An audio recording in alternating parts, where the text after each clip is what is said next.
यह कहानी एक ऐसी फर्जी टीचर के बारे में है जो अपने ही एक स्टूडेंट के प्यार में पागल हो जाती है और उसको पाने के लिए वह बेशर्मी की किस हद तक जाती है। आज की कहानी में हम जानने वाले हैं। तो कहानी की शुरुआत मेन हमें जेसन नाम के एक जवान लड़के को दिखाया जाता है जो एक स्टूडेंट होने के साथ साथ एक सोशल मीडिया पर्सनालिटी भी है और फेसबुक पर उसके कई सारे फॉलोअर्स भी है क्योंकि सिंगिंग जेसन के पैशन होता है।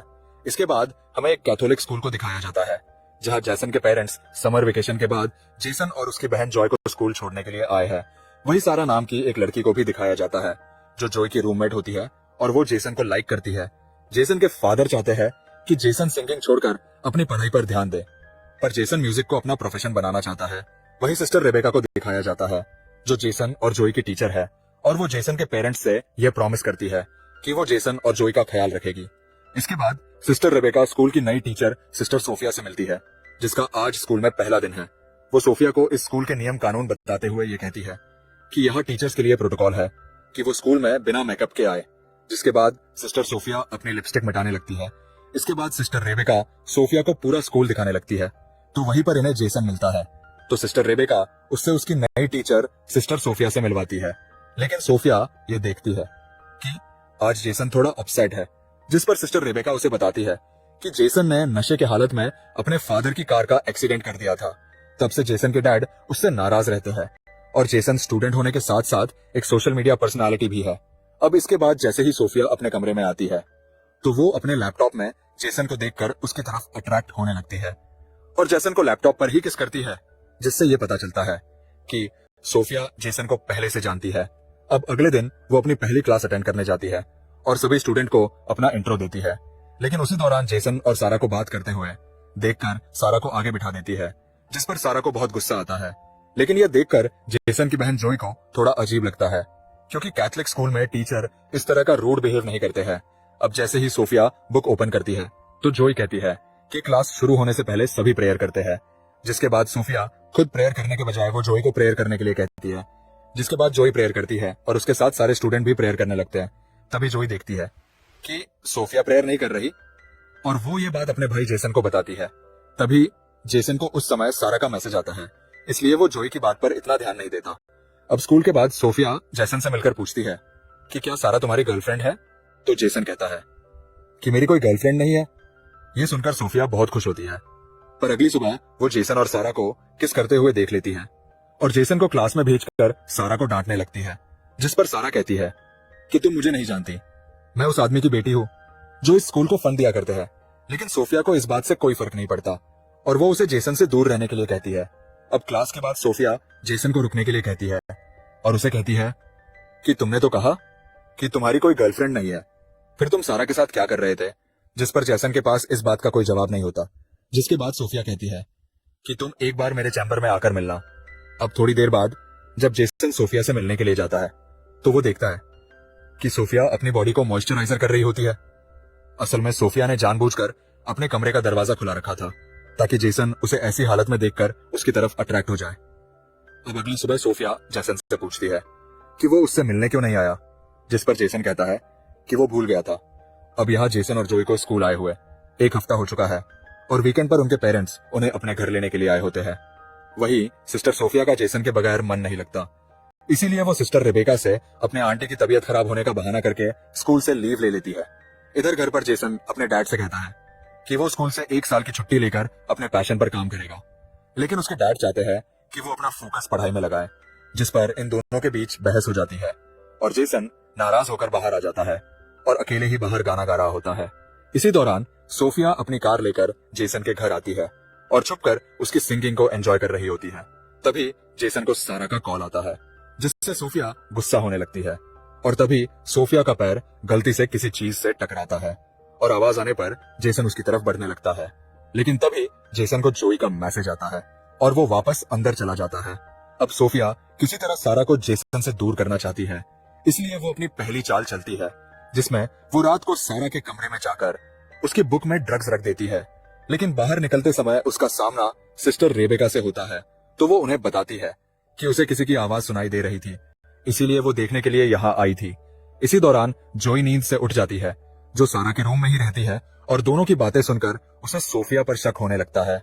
अब अगली सुबह क्लास में सोफिया सारे स्टूडेंट्स को वही पेज ओपन करने के लिए कहती है जिस पर उसने सारा की बुक के उसी पेज में ड्रग्स रखा था। जिसके बाद वो सारा को ड्रग्स के साथ पकड़ लेती है और उसे कहती है कि तुम्हें इसके लिए बहुत बड़ी सजा मिलेगी। जिसके बाद इस बात की खबर पूरे स्कूल में फैल जाती है, जिससे सारा को स्कूल से सस्पेंड कर दिया जाता है। इसके बाद सोफिया सिस्टर रेबेका से कहती है कि आपको इस स्कूल की रेपुटेशन बचाए रखनी है तो आपको बॉयज के कमरों की भी तलाशी लेनी चाहिए। जिस पर सिस्टर रेबेका जेसन और उसके दोस्तों के कमरों की तलाशी लेते हैं और उन्हें जेसन के बैग से शराब की बोतल मिलती है। दरअसल ये काम भी सोफिया ने ही किया होता है, लेकिन जेसन टीचर को कहता है कि मुझे नहीं पता कि ये बोतल कहां से आई और किसने रखी है।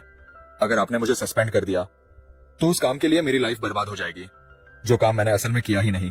और अगर मेरे डैड को यह बात मालूम हुई तो इस बार ये मेरी जान ले लेंगे। ये सुनकर सोफिया उन्हें एक सुझाव देती है जिसमें जेसन की सजा ये होगी कि वह एक हफ्ते तक स्कूल के वो सारे काम करेगा जो अक्सर यहाँ की सिस्टर्स किया करती है, और जेसन भी इसके लिए मान जाता है। अब इसके बाद हमें पास्ट का एक सीन दिखाया जाता है कि किस तरह सोफिया ने सोशल मीडिया पर जेसन को देखा और वह उसके सॉन्ग्स और उसके आवाज की फैन हो गई और वह जेसन से मिलने के लिए सोफिया नाम की एक सिस्टर जो उसी स्कूल में ट्रांसफर होने वाली थी उसका मर्डर करके उसे ठिकाने लगा दिया और उसकी जगह सारे डॉक्यूमेंट्स चेंज करके सिस्टर सोफिया बनकर स्कूल में एंटर हो गई। अब कहानी प्रेजेंट टाइम में आती है जहां हम देख पाते हैं कि जेसन स्कूल के काम कर रहा है और पौधे लगा रहा है। इसी समय सोफिया वहां आती है और हेल्प करने के बहाने उसको उकसाने लगती है। वही जोई ये सब नोटिस कर रही होती है।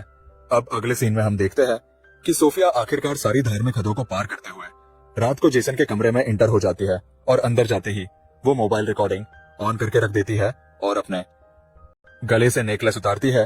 तभी जेसन की नींद खुल जाती है और वो देखता है कि सिस्टर सोफिया उसके सामने है और उसे अजीब लगने लगता है। लेकिन सोफिया जेसन को अपनी अदा में बहकाने की कोशिश करती है और पास आकर जेसन को किस करने लगती है।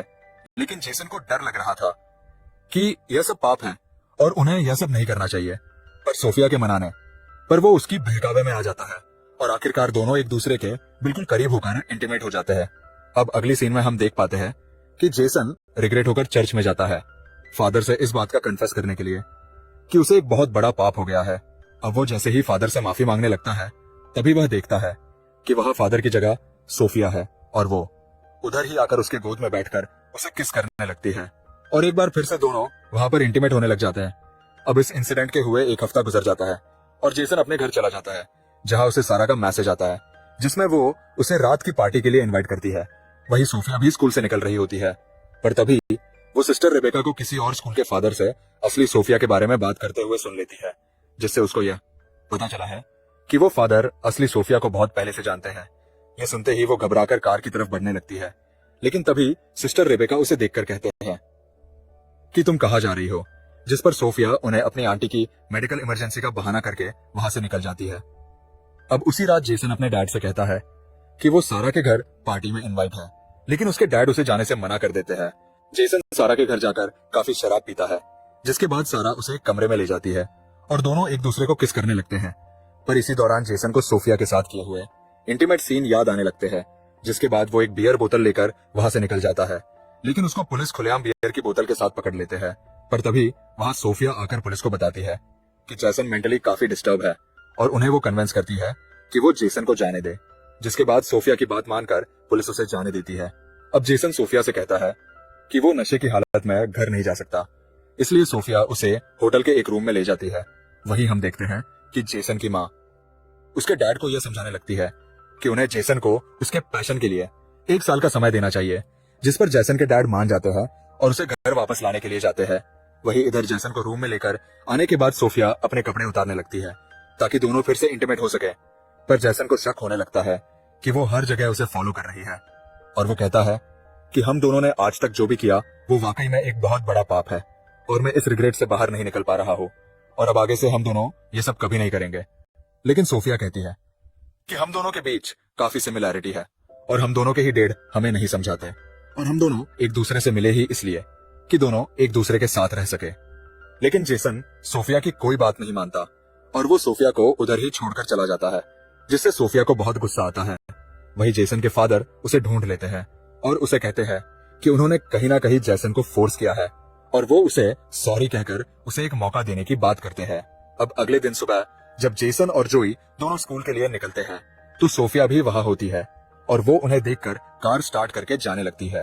तभी जोई उस कार को देख लेती है और स्कूल आकर उस कार को ढूंढ भी लेती है और नंबर के जरिए ऑनलाइन चेक करती है, जिससे उसे पता चलता है कि वो कार सोफिया के नाम पर ही रजिस्टर है, जिससे जोई को मेन यकीन हो जाता है कि वो सोफिया ही थी जो उनके घर के बाहर ठहरी थी। वहीं इधर जेसन अपने कमरे में जाता है तो सोफिया उसे बेहोश पड़ी मिलती है, जिससे वो घबराकर उसे होश में लाने के लिए माउथ टू माउथ ऑक्सीजन देने की कोशिश करता है, लेकिन उसे पता चलता है कि सोफिया नाटक कर रही है। जिस पर जेसन सोफिया पर गुस्सा होकर यह कहता है कि मैं इस बारे में फादर को रिपोर्ट कर दूंगा। लेकिन सोफिया को इस बात से कोई फर्क नहीं पड़ता और वो कहती है कि अगर तुमने रिपोर्ट किया तो मैं भी सभी को बता दूंगी कि तुम एक स्टूडेंट होकर किस तरह एक टीचर के साथ बेशर्मी की सारी हदें पार कर चुके हो। अब जेसन समझ जाता है कि वो बुरी तरह फंस चुका है। तभी उसे जोई फोन करके सोफिया के कार के बारे में बताती है, जिस पर जेसन उसे कहता है कि वो इस बारे में किसी को ना बताए। अब आगे हम देखते हैं कि क्लास में प्रेयर के बाद सिस्टर रेबेका सारा को दोबारा वापस लेकर आई है, जिससे सोफिया को बहुत गुस्सा आता है और क्लास के बाहर सोफिया सिस्टर रेबेका को नियम समझाने लगती है कि किस तरह आप सारा को वापस स्कूल में परमिशन दे सकती है। जिस पर सिस्टर रेबेका कहती है कि तुम मुझे नियम कानून मत सिखाओ, मुझे पता है कि क्या करना चाहिए और क्या नहीं, और तुम पहले प्रेयर करना सीखो। अब एक तरफ सारा के वापस आने की खुशी में जेसन सिंकिंग कर रहा होता है तो दूसरी तरफ सोफिया गुस्से में आकर एकदम साइको की तरह बिहेव करने लगती है। इसके बाद हम देखते हैं कि सारा जब नहा रही थी तो सोफिया वहां जाकर उसके सर दीवार पर मार मार के उसकी जान ले लेती है और फिर साबुन गिराकर इस मर्डर को एक नॉर्मल एक्सीडेंट की तरह दिखाने की कोशिश करती है। इसके बाद जब जोई नहाने के लिए जाती है तो वो सारा को मरी हुई देखकर चिल्लाने लगती है। इसके बाद सारा की बॉडी को पोस्टमार्टम के लिए ले जाया जाता है। इसी दौरान सारा की लाश देखकर जोई ये कह रही होती है कि इतने सालों में शावर लेते समय कभी भी ऐसा नहीं हुआ, यहाँ कुछ ना कुछ तो गड़बड़ जरूर हुआ है। अब अगले दिन चर्च में प्रेयर करने के बाद जब सोफिया बाहर आती है तो जेसन सोफिया से कहता है कि जरूर तुमने कुछ किया होगा, जिस पर सोफिया कहती है कि पुलिस ने इसको एक एक्सीडेंट डिक्लेयर कर दिया है और वैसे भी यहाँ कोई गुनहगार नहीं है और सबसे बड़े गुनहगार तो तुम हो जिसने एक नन के साथ संभोग किया है। ये कहकर वो उसे वो एमएमएस दिखाने लगती है जो उसने इंडिकेट होने के दौरान छुपाकर रिकॉर्ड किया था और वो कहती है कि अगर तुमने सारा के बारे में कुछ भी अपनी जुबान से निकाला तो मैं ये एमएमएस सोशल मीडिया पर वायरल कर दूंगी। अब अगले दिन सुबह जब सोफिया जेसन और जोई को घर जाते हुए देखती है तो इस बार वो सिस्टर रेबेका से अपने आंटी के डेथ का बहाना बनाकर वहां से निकल जाती है और उसी रात जेसन और उसकी फैमिली डिनर के लिए बाहर एक रेस्टोरेंट में जाते हैं, पर वहां वो देखते हैं कि सिस्टर सोफिया भी यहाँ आई हुई है। इसके बाद सोफिया जेसन के पेरेंट्स को अपना एंट्री देती है, जिस पर उसके डैड उसे अपने साथ ज्वाइन होने के लिए कहते हैं, लेकिन जेसन नहीं चाहता कि वो यहाँ बैठे, पर उसके बाद सोफिया के बैठने का इंतजाम कर देते हैं और वो उनके साथ बैठ जाती है। लेकिन जेसन अनकंफर्टेबल होने लगता है और ये सब उसकी बहन जोई नोटिस कर रही होती है। वहीं सिस्टर रेबेका सोफिया के आंटी के डेट पर फूल भेजने के लिए उस जगह का पता लगाने की कोशिश करती है, जिससे उन्हें ये मालूम होता है कि उधर किसी की भी डेथ नहीं हुई और ना ही वो सोफिया का एड्रेस है। इधर जोई के कहने पर जेसन अपनी बहन को सब कुछ बता देता है कि किस तरह वो धीरे धीरे सोफिया के जाल में फंस गया और सोफिया ने उनके इंटीमेट होने का एक एमएमएस भी बना लिया है, इसलिए वो कुछ भी नहीं कर सकता। जिसके बाद दोनों मिलकर एक प्लान बनाते हैं कि वो नन असली सोफिया है या नहीं, इसकी सबूत तलाश करेंगे। अब अगले दिन हम देखते हैं कि सिस्टर रेबेका को रात के कॉल पर सोफिया पर शक हो चुका था, इसलिए वो सोफिया को अपने कमरे में बुलाकर ये कहती है कि जब से तुम आई हो कुछ ना कुछ गड़बड़ होता ही जा रहा है और तुम्हारे आते ही मैंने अपने बेस्ट स्टूडेंट को सस्पेंड भी कर दिया और अब तुम्हारी आंटी की डेथ का झूठा खबर भी पकड़ा गया है। ये कहकर वो फादर से कंप्लेंट करने जाने ही वाली होती है। तभी सोफिया एक लैंप से मारकर सिस्टर रेबेका को घायल कर देती है। वहीं हम देखते हैं कि जेसन और जोई सोफिया के कमरे में पहुंच जाते हैं उसके खिलाफ सबूत ढूंढने के लिए, जहां जाकर उन्हें असली सोफिया का लैपटॉप मिल जाता है और साथ ही उस लड़की का लैपटॉप भी मिलता है जो सोफिया बनकर यहाँ आई हुई है, जिसका असली नाम लॉरा है। और वह देखते हैं कि उसने जेसन के कई सारे पिक्चर्स सेव करके रखी हुई है। ये देखकर वह दोनों समझ जाते हैं कि लॉरा पूरा प्लान बनाकर यहाँ आई है। अब ये बात वह सिस्टर रेबेका को बताने के लिए जाते हैं। तभी उनका सामना सोफिया यानी लॉरा से होता है और वह जेसन के हाथ में अपना लैपटॉप देखकर यह समझ जाती है कि उसका राज खुल चुका है। लेकिन वह जेसन से अपने पागलपन का इजहार करते हुए ये कहती है कि तुमने जितने भी गाने गाए हैं वो सब मेरे लिए ही थे, जिससे जेसन और जोई समझ जाते हैं कि यह लड़की पूरी तरह से साइको बन चुकी है। जिसके बाद वो आगे बढ़ने लगते हैं, लेकिन तभी मौका देखकर सोफिया जोई पर लैंप से वार कर देती है, जिससे जेसन गुस्से में आकर उसका गला दबाने लगता है। तभी वह जेसन के पैरों के बीच लात मार देती है, जिससे वो दर्द से गिरकर बेहोश हो जाता है। जिसके बाद वो जोई को फिर से उसी लैंप से मारने ही वाली होती है। तभी वहां पर सिस्टर रेबेका आकर उसके हाथ से वो लैंप छीन लेती है, लेकिन वो सिस्टर रेबेका को भी मारने लगती है। तभी जेसन होश में आकर अपनी जेब से स्क्रू ड्राइवर निकालता है और सोफिया की पीठ में वार कर देता है, जिससे वहीं पर सोफिया की मौत हो जाती है। इसके बाद हमें स्कूल के ग्रेजुएशन का दिन दिखाया जाता है, जिसमें जेसन के डैड जोई को उसकी मॉम की कार और जेसन को एक नया गिटार गिफ्ट करते हैं। और इसी सीन को दिखाते हुए ये शानदार कहानी यहीं पर खत्म हो जाती है। तो दोस्तों, ये कहानी आपको कैसी लगी कमेंट में जरूर लिखिएगा।